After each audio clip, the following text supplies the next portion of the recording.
वो आदमी बेहद खतरनाक था। उसके हाथ पैर हमेशा लोहे की जंजीरों से जकड़े रहते। उसे काबू में रखने के लिए 4 गार्ड उसकी गर्दन से बंधी लोहे की छड़ को खींचते। वो था रूस की जेल का सबसे डरावना फाइटर कालिया। उसकी एंट्री भर से सामने वाले की हिम्मत टूट जाती। जैसे ही उसकी जंजीरें खोली गयी, वो किसी जंगली जानवर की तरह अखाड़े की ओर बढ़ा। शरीर से बेहद ताकतवर, दुबला मजबूत। सामने वाला चाहे जितना वार कर ले, उस पर कोई असर नहीं होता। लेकिन जब कालिया वार करता तो सामने वाला कुछ सेकंड में ढेर हो जाता। कई बार तो उसकी लड़ाइयों में जाने तक चली गई, लेकिन जल्द ही उसका सामना होना था उससे भी बड़े फाइटर यश बॉयका से। यश इस वक्त अंडरग्राउंड फाइट्स लड़ रहा था। जेल से भागने के बाद वो वांटेड था, इसलिए गुजारा करने के लिए उसे यही रास्ता चुनना पड़ा। भले ही वो अब तक कभी नहीं हारा था, लेकिन उसके दिल का असली सपना था वर्ल्ड चैंपियन बनना। एक फाइट में उसने रूस के फाइटर को हराया। शानदार नी अटैक से उसने उसे लहूलुहान कर दिया। आखिरकार वो आदमी वहीं गिर पड़ा और अगले दिन दम तोड़ गया। इस हादसे ने यश को भीतर तक तोड़ दिया।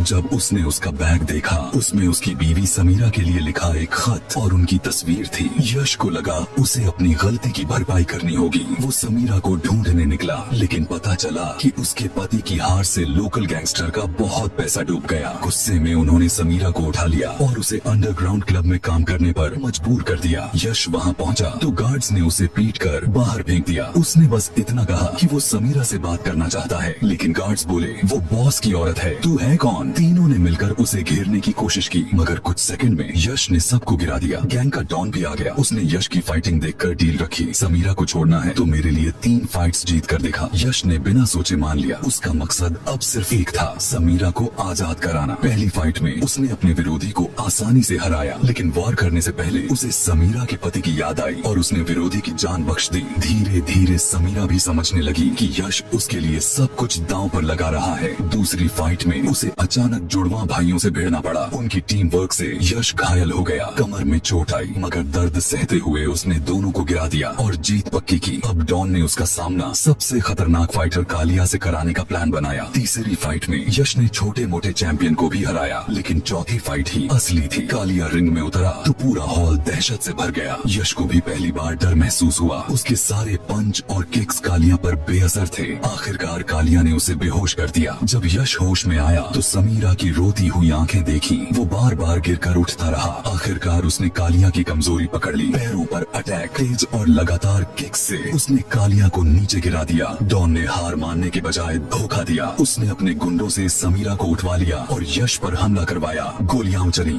यश घायल हुआ, लेकिन उसने पलटवार किया और समीरा को बचा लिया। अंत में उसने डॉन को खत्म कर दिया। पुलिस पहुंची तो यश ने भागने की बजाय सरेंडर कर दिया। उसने समीरा से माफी मांगी। कुछ समय बाद जेल में समीरा उससे मिलने आई। उसकी आंखों में माफी थी और यश के दिल में सुकून। और वहीं से यश ने फिर से अपनी जर्नी शुरू की। जेल के रिंग में क्यों इस महिला ने करोड़ों की एक मशहूर पेंटिंग को जबरदस्ती बीच से काट दिया। उसके बाद उसने उसके फ्रेम के चारों ओर से लकड़ी की टहनियां चिपका दी। फिर काला जादूगर ने अपनी जादुई छड़ी उठाई और फ्रेम पर एक खास जगह पर टेलीपोर्ट का दरवाजा बना डाला। उसी समय नीलामी विभाग से खजाने की भरी हुई गाड़ी वहां से गुजरी। घात लगाए बैठे चोरों ने मौका देखकर जल्दी से पेंटिंग का फ्रेम गाड़ी के नीचे जोड़ दिया। काला जादूगर ने एक और मंत्र पढ़ा। इससे फ्रेम तक जाने वाला एक नया टेलीपोर्ट चैनल खुल गया। तभी महिला ने अपना हथौड़ा उठाया और गाड़ी के नीचे जोर से मार दिया। तुरंत फर्श में एक बड़ा पोल बन गया। एक फुर्तीली लड़की तुरंत उस छेद से गाड़ी के अंदर घुस गई और सचमुच गाड़ी सोने, चांदी और अनमोल खजानों से लदी हुई थी। लेकिन उनका असली निशाना सिर्फ यही खजाना नहीं था। जैसे ही लड़की पेंटिंग का फ्रेम हटाने लगी, उसका हाथ फिसल गया और वह गिरने लगी। खुशकिस्मती से काला जादूगर ने तुरंत उसका हाथ पकड़ लिया और वो बच गई। अब तक सैनिकों को कुछ भी अजीब महसूस नहीं हुआ था। महिला ने यह देखकर तुरंत काला जादूगर को ऊपर खींचने के लिए हाथ बढ़ाया, लेकिन ठीक उसी समय एक सैनिक ने उन्हें देख लिया। सौभाग्य से उसे लगा कि यह तो कोई प्रेमी है जो खेल रहे हैं, इसलिए उसने उस बात को नजरअंदाज कर दिया। महिला ने तुरंत लकड़ी के तख्ते दूसरी जगह रख दिए। लड़की ने जल्दी से पेंटिंग को उठाकर फिर से फ्रेम में फिट कर दिया। इस तरह टेलीपोर्ट वाला दरवाजा छिप गया। फिर लड़की ने रूप बदल लिया और एक मक्खी बनकर गाड़ी से बाहर उड़ गई। असल में उनका असली मकसद शाही खजाने तक पहुंचना था, लेकिन जैसे ही सैनिकों ने खजाने को किले की तिजोरी में रखा, वह तिजोरी से जाते समय जमीन पर गिर गई। चोरों ने तुरंत कैनवास काटा, लेकिन जैसे ही देखा वहाँ खजाना नहीं, सिर्फ ठोस कंक्रीट का फर्श था। इस तरह उनकी पूरी मेहनत बेकार चली गई।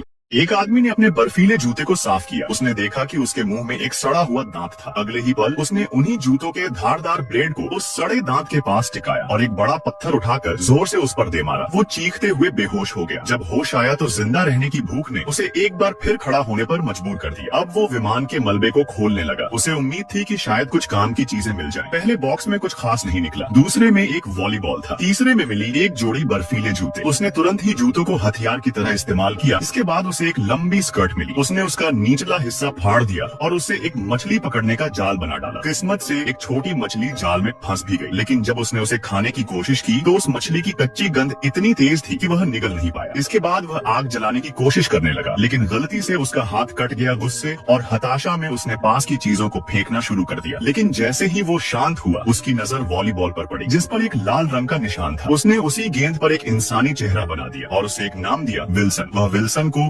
अपने पास बिठा देता और फिर आग जलाने की कोशिश में लग जाता। शायद वो अब इतना अकेला हो गया था कि विल्सन से बातें करने लगा। आखिरकार उसकी मेहनत रंग लाई। लकड़ी से धुआं उठने लगा और जब उसने फूंक मारी तो आग की एक चिंगारी उठी और जल उठी। उस रात उसने समुद्र तट पर आग जलाई और गर्मा गर्म केकड़ा खाया। अब उसके पास एक दोस्त भी था, भले ही वह बोल न सकता हो। 4 साल बीत गए। अब वह आदमी पूरी तरह बदल चुका था। वह इतना कुशल हो चुका था कि सिर्फ एक लकड़ी की छड़ी से बड़ी मछलियां पकड़ लेता था। फिर एक दिन उसे समुद्र में से बहकर आती हुई एक लोहे की शीट मिली। उसे देखते ही उसके दिमाग में एक योजना आई। अब उसने पेड़ काटना शुरू किया, सूखी लकड़ियां इकट्ठा की और पेड़ की छाल से रस्सियां बनाई। यहाँ तक कि पुराने वीडियो टेप को भी उसने फाड़कर उनसे और लंबी रस्सियां बना डाली, लेकिन फिर भी रस्सी कम पड़ रही थी। अब उसने विल्सन की ओर देखा, जैसे अपने किसी पुराने दोस्त से बहस कर रहा हो। आखिर में उसने पहाड़ की चोटी पर चढ़ाई की और वहाँ से वह रस्सी उतार ली, जिससे वो पहले कभी आत्महत्या करने वाला था। जाने से पहले उसने विल्सन को अच्छे से सजाया, पत्थरों की दीवार पर एक अलविदा संदेश उकेरा और फिर विल्सन को नाव के सामने बांध दिया। उसने उस एकमात्र पार्सल को भी साथ रखा जिसे उसने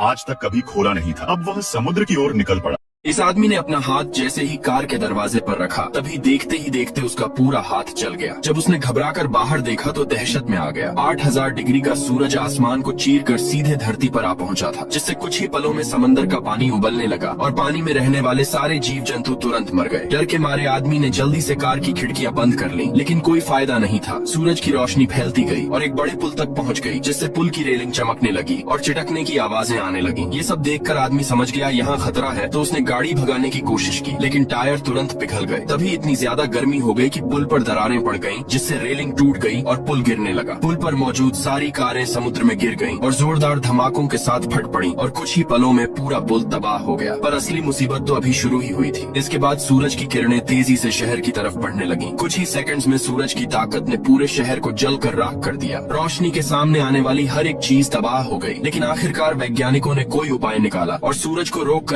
एक बहादुर खिलाड़ी और उसका दोस्त खतरनाक पहाड़ी पर चढ़ने का चैलेंज कर रहे थे। पहले उस आदमी ने पहाड़ी से छलांग लगाई और सही सलामत नीचे उतर गया। दोस्त भी पीछे आया, लेकिन उसकी रफ्तार बहुत तेज थी और वह कंट्रोल खो बैठा। आदमी ने उसकी गाड़ी पकड़ने की कोशिश की, लेकिन वह नाकाम रहा। वह बस देखता रह गया और उसका दोस्त पहाड़ी से गिरकर मर गया। इस हादसे के बाद उस आदमी ने खतरनाक खेल करना छोड़ दिया। 10 साल बाद वह FBI एजेंट बन गया। जैसे ही उसने पुलिस डिपार्टमेंट ज्वाइन किया, तभी एक बड़ा केस सामने आया। एक चोर ने 50 मंजिला इमारत की छत से करोड़ों के हीरे चुराए। वह पैराशूट से भाग निकला और वो हीरे गरीबों में बांट दिए। पुलिस को कोई सुराग नहीं मिला। कुछ ही दिनों बाद लुटेरों ने एक ट्रक से पैसे लूटे और आसमान से नोट बरसाए, जिससे गरीब इलाकों में पैसों की बारिश हो गई। जब इन मामलों को ध्यान से देखा गया तो उस आदमी को पता चला कि ये लोग 8 खतरनाक चैलेंज पूरे करने की कोशिश कर रहे हैं। कई साल पहले एक जापानी खिलाड़ी ने ये चैलेंज शुरू किए थे। जो ये सभी चैलेंज पूरा करता, उसे ऐसा माना जाता कि उसे नया जीवन मिल गया है। अब तक वे 3 चैलेंज पूरा कर चुके थे और अगला था खतरनाक सर्फिंग। पुलिस ने उस आदमी को फ्रांस के एक मशहूर सर्फिंग जगह पर भेजा, जहां उसे चुपचाप जांच करनी थी। वहां एक बड़ी लहर आई और वो जेट स्की की मदद से उस तरफ बढ़ा। एक और सर्फर भी चैलेंज में शामिल हुआ, लेकिन आदमी की रफ्तार कम थी और वह लहर के नीचे चला गया। दूसरा सर्फर उसे बचाने के लिए चैलेंज छोड़कर आया। जब आदमी होश में आया तो वह एक नाव पर था, जहां बहुत से जाने माने खिलाड़ी थे। फिर उन्होंने 5वां चैलेंज शुरू किया, विंग सूट पहनकर उड़ना। वे पहाड़ों और घाटियों के ऊपर से उड़ते हुए गए और आखिर में पैराशूट से सुरक्षित उतर गए। इसके बाद उस आदमी को भी अपनी टीम में शामिल कर लिया गया। छठा चैलेंज था जापान की बर्फ वाली पहाड़ियों में। वहाँ की चढ़ाई बहुत तेज और पत्थरों से भरी थी। जब बाकी लोग डर रहे थे तो उस आदमी ने सबसे पहले छलांग लगाई और चश्मा पहन लिया। बाकी लोग भी उसके पीछे आ गए। एक खतरनाक मोड़ पर सब रुक गए, लेकिन उस आदमी ने फिर से छलांग लगा दी। सभी उसके पीछे कूद गए। जैसे जैसे नीचे जा रहे थे ढलान और तेज हो गई और रफ्तार बहुत बढ़ गई। एक साथी इतना तेज गिरा कि उसकी मौत हो गई। आदमी को लगा कि शायद उसने गलत रास्ता चुना। असल में ये लोग अपनी जान को खतरे में डालकर ये चैलेंज इसलिए कर रहे थे क्योंकि जब जापानी खिलाड़ी ने तीसरा चैलेंज पूरा किया था तब उसे एक जहाज ने मार डाला था, क्योंकि वो उनके नुकसान का कारण बन रहा था। ये देखकर उसके साथियों ने ठान लिया कि वे सारे चैलेंज पूरे करेंगे। उनका मकसद तो बस लोगों को पर्यावरण के बारे में जागरूक करना। कहानी की शुरुआत 1928 से होती है। कहा जाता है कि उस समय पुरातत्वविदों को एक बहुत बड़ा रहस्यमयी अंगूठी जैसा छल्ला मिला। यह सामान्य धातु या पत्थर से नहीं बना था। वैज्ञानिकों ने कार्बन 14 डेटिंग की और पाया कि यह वस्तु इंसानों के जन्म से भी पहले की है। उस पर अजीब से एलियन चिन्ह रून्स खुदे हुए थे जो मानव सभ्यता के किसी भी रिकॉर्ड से मेल नहीं खाते थे। ये खोज तुरंत देश का शीर्ष गुप्त राज्य बना दी गई। वैज्ञानिक सालों तक इसकी खोजबीन करते रहे पर कोई खास सफलता नहीं मिली। फिर आते हैं पुरातत्ववेत्ता श्याओ शुआई। वे प्राचीन मिस्र की चित्रलिपि और पिरामिडों की संरचना पर गहरी पकड़ रखते थे। वे पहले से यह मानते थे कि पिरामिड एलियन सभ्यता का काम है, लेकिन पुख्ता सबूत न होने से उनकी बात कोई नहीं मानता था। जब उन्होंने इस विशाल प्रागैतिहासिक डिस्क को देखा तो दंग रह गए। चमकते हुए रहस्यमयी चिन्ह देखकर उनकी आंखें चौंधिया गईं। उन्होंने तुरंत उसका अनुवाद करना शुरू किया। कुछ ही पलों में उन्होंने वह हल कर लिया जो वैज्ञानिकों को वर्षों में नहीं मिला था। पता चला कि वह कोई लेख नहीं बल्कि गैलेक्सी का नक्शा और निर्देशांक था। श्याओ शुआई ने अनुमान लगाया कि ये निर्देशांक एक तारों के पार जाने वाला मार्ग बताते हैं। 7 बिंदु मिलकर एक पूरा मार्ग बनाते हैं, लेकिन डिस्क पर सिर्फ 6 बिंदु थे। तभी सेना ने उससे भी बड़ा रहस्य खोला। दरअसल उनके पास एक असली इंटरस्टेलर गेट तारामंडलीय द्वार था। जब श्याओ शुआई ने डिस्क का रहस्य खोला तो 7वां बिंदु भी मिल गया। तुरंत गेट चालू किया गया। जैसे जैसे एक एक निर्देशांक लॉक हुआ बेस हिलने लगा। 5वां बिंदु लॉक होते ही धरती कांपने लगी। 6वां बिंदु लॉक होते ही ऊर्जा तरंगे गूंजने लगी और कंप्यूटर काम करना बंद करने लगे। 7वां बिंदु लॉक होते ही गेट में एक प्रचंड ऊर्जा का पर्दा उभर आया। जांच के लिए सैनिकों ने पहले एक डिटेक्टर भेजा। वह तुरंत आकाशगंगा के किसी हिस्से में पहुंच गया, लेकिन जनरल ने डर के कारण उसका संपर्क तोड़ दिया। फिर भी पता चला कि वहाँ भी एक और गेट मौजूद है। अब एक दल बनाया गया और श्याओ शुआई के नेतृत्व में वे गेट से होकर निकल पड़े। असंख्य वर्षों जैसे लगे उस यात्रा में वे आखिरकार दूसरी ओर पहुंचे। वहाँ का दृश्य चौंका देने वाला था। एक विशाल पिरामिड जैसी इमारत उनके सामने थी और पीछे 3 चंद्रमा चमक रहे थे। आसपास पूरा इलाका रेगिस्तान जैसा था। चूंकि सही गैलेक्सीय स्थान पता नहीं था, वे वापसी का रास्ता नहीं निकाल सकते थे। मजबूरन उन्होंने वहीं शिविर लगाया। इसी बीच कर्नल ने चुपचाप एक रहस्यमयी यंत्र जोड़ना शुरू कर दिया। उसी समय श्याओ शुआई ने रेत में ताजा पद चिन्ह देखे। वे पीछे पीछे गए और एक अनोखा 4 पैरों वाला जानवर देखा। वह ऊंट से भी कई गुना बड़ा था। श्याओ शुआई ने बताया कि यह प्राणी पालतू है। जैसे ही बाकी लोग पहुंचे उन्होंने देखा कि वहाँ के स्थानीय निवासी इंसानों को देवता मानकर झुक रहे थे। सैनिकों को यह अजीब लगा। वे तो बस रास्ता पूछना चाहते थे। कर्नल ने वहाँ के एक युवक से हाथ मिलाने की कोशिश की, लेकिन युवक चीख पड़ा जैसे इंसान उससे भी ज्यादा डरावने हो। इस बीच सैनिकों ने पाया कि रेगिस्तान में मौजूद धातु अयस्क उसी पदार्थ से बना है जिससे इंटरस्टेलर गेट बनाया गया था। तभी स्थानीय लोग एक विशालकाय राक्षसी प्राणी पर सवार होकर आए। उनमें से एक शायद कोई मुखिया या पुजारी उतरा, लेकिन भाषा की बाधा के कारण कोई बातचीत नहीं हो सकी। खुशकिस्मती से वह बुजुर्ग मुखिया बहुत चालाक और समझदार था। उसने हाथ हिलाया और अचानक से एक के बाद एक सुंदर स्त्रियां बाहर आईं। वे सब मीठा ठंडा जल लेकर आईं और मेहमानों का सत्कार करने लगी। श्याओ शुआई ने भी आदर का भाव समझा। उसने अपने पास रखा हुआ 8 साल पुराना चॉकलेट निकाला और दोनों हाथों से उस बुजुर्ग को भेंट किया। मुखिया ने इसे ईश्वर का आशीर्वाद मानकर स्वीकार किया और बहुत प्रसन्न हुआ। इसके बाद उस मुखिया ने सबको अपने पूर्वजों के कबीले में आमंत्रित किया। रहस्यमयी ग्रह के रहस्य समझने के लिए श्याओ शुआई और उनकी टीम उसके साथ चल पड़ी।